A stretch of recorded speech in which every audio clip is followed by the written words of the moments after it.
What's going on YouTube? It's Draynos back at it again, bringing you another theme draft on Madden 20 gameplay. So as you guys can see, we're gonna go ahead and by the title of the video, we're gonna go ahead and do the all speed, I guess you could say the all speed team, which for me, I feel like that's probably one of the most important things in Madden to begin with. So I feel pretty good about my chances of assembling a pretty good squad. As you guys see there, we're going to go ahead and get Marquise, or not Marquise, I don't know what his first name is, but Goodwin from the Niners.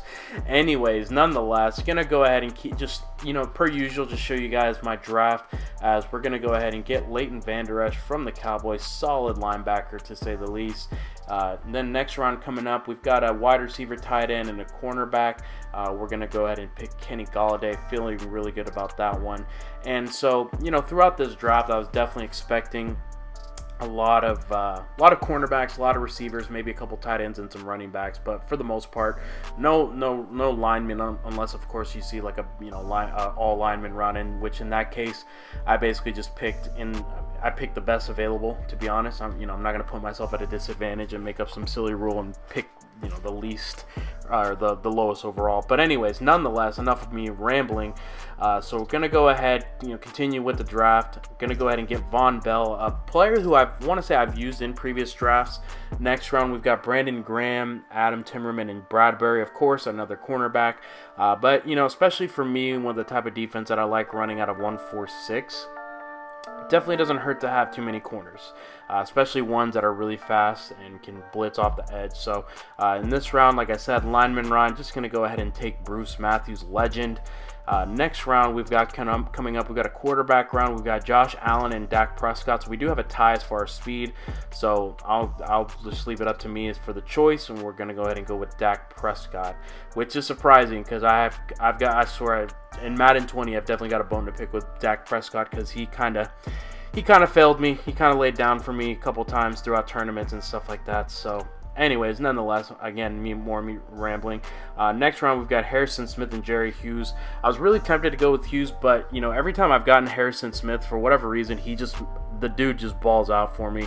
So I picked him. Next round we've got is Tyreek Hill, and then last round we've got coming up is T.O. This will actually be my first time using T.O. I've used Houston and Marcus Allen just based off of what I had on my team prior and month before I sold everyone. So I'm kind of excited, not gonna lie, to go ahead and use T.O. Solid card. Good, I would say we have a really, really good offense outside of maybe our running backs, but we do have Pollard as our backup. And then we're gonna go ahead and show the defense here. I feel pretty good about the defense. Maybe just the D-line is kind of, where it's kind of a little bit of a worries, but nonetheless, going to go ahead and jump into the gameplay. As you see, our top three, T.O., Verrett, and Luke Kuechly. And then my opponent's top three, he's got B-Doc, Buckner, and Boyer. So definitely he's got a solid three players as well. And my opponent is going to be rocking with the Saints. I'm going to be representing the winless Cincinnati Bengals. See if we can get them a win here on Madden this year. Since they haven't won a game yet, although I can say the same thing about the Dolphins. So, definitely some of the worst teams in the NFL being represented on my channel, it seems like. So, jumping right into the gameplay, as you guys can see, my opponent, he's definitely committed to running the ball with Todd Gurley, even though he does have Patrick Mahomes. And if you guys couldn't tell, he's already chewing the clock, which I can understand maybe chewing the clock in a situation where, where it's time management.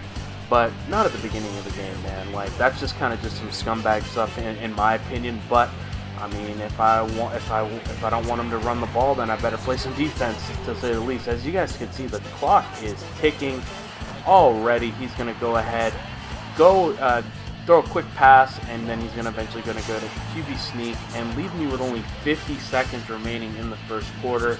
Showing the kickoff here. I'm thinking we're going to be able to get by his defender there, and Reek is gone, but we get tackled. It's probably the first time I've actually shown a kickoff on the channel because I almost busted one out. So we're going to go ahead and rock with Joe Mixon, who seems to be pretty consistent on my mud drafts here recently. Not a bad little player. As we're going to go ahead and just throw a terrible interception there. I thought with the break that T.O. was going to get, it looked like it was some sort of man-to-man coverage maybe, and I thought he was going to be able to break off on the corner route, but I don't know, just something about Dak and his throw power. I feel like he just sails the ball. I feel like he just doesn't doesn't really put enough zip on the ball compared to like playing with guys like Mahomes and Aaron Rodgers and those guys that have quick releases and are able to put some zip on it. So nonetheless, we are able to go ahead and get the ball back. First and 10. Going to come out in shotgun bunch. My opponent, he's literally only sending, I want to say 2.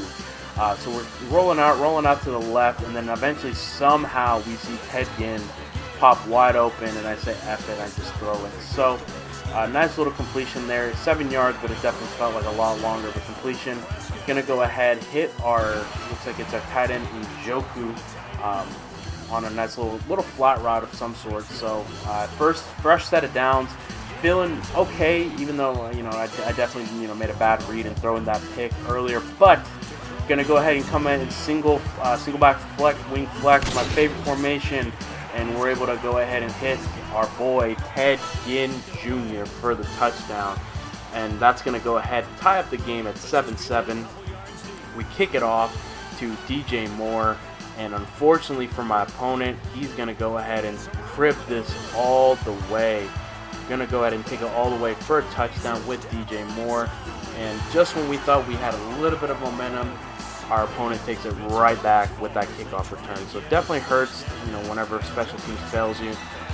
But, we still have some time to work with. As if we could at least get 3 before half, that'd be great. But obviously, we're going to want to go out there and get 7. Going to go ahead and hit T.O. on the little drag route here. Going to come out in shotgun bunch. Try and see if we can make something happen, but we're just going to go ahead and get rid of it because there's really just nothing there. Anyways, coming out in bunch again. He's coming out in man-to-man. It's pretty obvious because he left the running back wide open there. And just one thing that I've noticed just from playing previous games in MUT Draft is low-key, like, man-to-man press is kind of glitchy, man. I might have to somehow implement that defense into kind of the scheme that I've been running. So that's my tip of the day, is definitely look into running some man-to-man. As 3rd and goal, going to go ahead and hit a dart to Tyreek Hill. He's going to go ahead and put us in a tie game, and we get ball at half. So, anytime that you have a chance to, take the lead right before half and then get the ball back immediately, I mean, that's just a beautiful position to be in. So we're going to go ahead, come out, 3rd and 6. He's coming out in man-to-man, obviously. So we're going to go ahead and hit a wheel route to Njoku. I don't know what that was, to be honest, after reviewing this video before I did my post-com. I want to say maybe I tried to make a move because I thought he was going to user the defender and then just whip, but clearly that was just wasn't good stick. So going to go ahead, hit Ted Ginn over the middle once again. Mr. Reliable. Going to go ahead and then call an RPO, like little screen pass to Tyreek Hill. From there, he's going to go ahead and hand it off to Mixon. I can't believe I forgot about Pollard for most of this game. It kind of made me angry because I'm like, man, like Pollard, I want to say he's got like 90-something speed, and he's just been sitting there on my bench when I could have been using him. And that's no shot against Mixon. He's just not as fast as Pollard. So going back into the gameplay, guys, we're up 7 after kind of a rough start to say the least. So all we have to do is just go ahead and hold our opponent here. And then basically, I think it'll be GG just because he really hasn't showed me a lot on defense enough to really worry me. And I'm a firm believer that most of the time, and I guess you could say this about any Madden player, unless if you just get absolutely flooded. For me, anyways, I feel like I beat myself more often than my opponent actually beats me, as far as like the scheme and so on and so forth. So anyways, coming down, got about 3 minutes left, and my opponent is driving, and he's taking the clock here with him. But surprisingly, he comes out of no huddle. I've been trying to stop the run all game out of 4-4, but clearly I don't know how to stop the run, as he's just going to go ahead and pop off another run there with Mark Ingram, and he catches me as I'm making an adjustment to my corner out of 146. But surprisingly, my opponent decides to go for 2. He's going to go for the win here.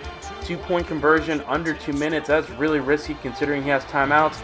Going to roll out to the left, and I honestly thought he caught the ball in the end zone, but the Madden gods were on my side on this one, as he was not. He caught the ball out of bounds. So going to go ahead, put us in a good spot, 2nd and 7. I come out passing thinking I could get a short little pass and then basically just ice the clock from there. But not a good decision as Dak overthrows a wide open TO. Not sure how he does that. But 3rd and 7, probably one of the biggest plays of the game. We're going to hit Ted Ginn. And honestly, after looking back at this video, I should have just gone down. But my opponent tackles me out of bounds. He's actually going to go ahead and force a 3 and out. And going to go ahead and take our 3, at least make it a touchdown game. And as you guys can see coming up, we go ahead and kick the ball off to our opponent. He can't really pass, just like most guys who run the ball on Madden, and that is going to be GG in the chat as I act as donkey going in the end zone. So if you guys did enjoy the video, I would appreciate you guys hitting the like button. And if you guys are looking forward to more MUT draft gameplays, go ahead and sub to the channel and drop a comment for what for some suggestions of what you'd like to see. So until next time, guys, this is Dre Knows, and I am signing out. Peace.